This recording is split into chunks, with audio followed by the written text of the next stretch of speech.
रूस और यूक्रेन के बीच जंग जारी है। दोनों ही देश झुकने को तैयार नहीं हैं। यूक्रेन तो तबाह हो ही चुका है, लेकिन रूस को भी काफी दिक्कतों का सामना करना पड़ रहा है।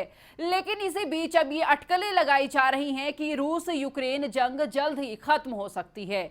ये सवाल इसलिए उठ रहा है क्योंकि अगले महीने यानी 9 मई को रूस का सालाना विक्ट्री डे है और उसके लिए मॉस्को के रेड स्क्वायर पर तैयारियां शुरू हो गई हैं। हर साल विजय दिवस के मौके पर रूस के राष्ट्रपति पुतिन अपने देश के लोगों को संबोधित करते हैं। ऐसे में माना जा रहा है कि पुतिन अपने संबोधन में डॉनबास के मिली सफलता को यूक्रेन पर निर्णायक विजय के ऐलान के तौर पर कर सकते हैं।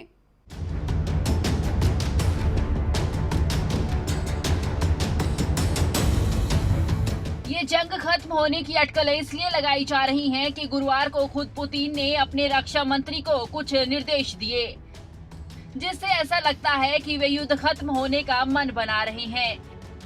इंग्लैंड के डिफेंस इंटेलिजेंस की तरफ से विक्ट्री डे परेड पर ऐलान को लेकर अंदेशा जताया गया है। दरअसल पुतिन ने अपने रक्षा मंत्री को मारियुपोल शहर के बाहरी हिस्से में स्थित अजोवस्टल स्टील प्लांट पर यूक्रेन के सैनिकों में चल रही लड़ाई को बंद करने का आदेश दिया।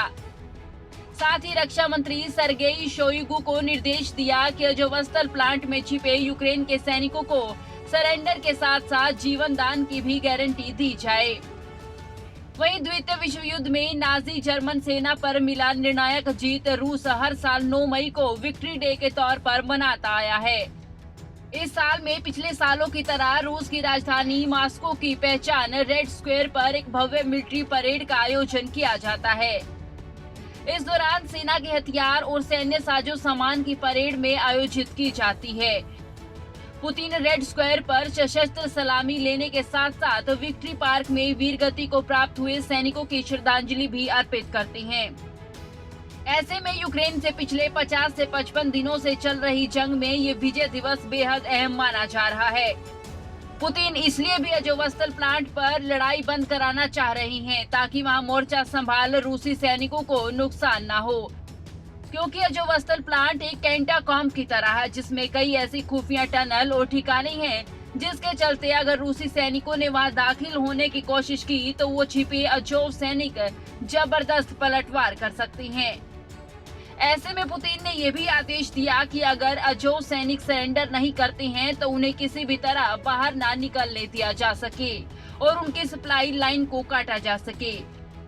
पुतिन के अपने रक्षा मंत्री को दिए निर्देश दिखाते हैं कि वे अब सैनिकों के प्राण गंवाना नहीं चाहते हैं, क्योंकि डॉनबास में दोनों ही आजाद घोषित हो चुके दोनेत्स्क और लुहांस्क में ज्यादातर हिस्सों पर रूसी समर्थित मलेशियानी यानी विद्रोहियों का कब्जा हो चुका है।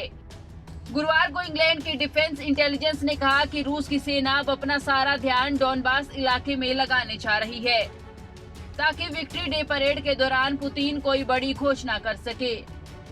डिफेंस इंटेलिजेंस के मुताबिक रूसी सेना को अब यहां एयर सपोर्ट भी मिल रहा है। न्यूज डेस्क, खबरें अभी तक।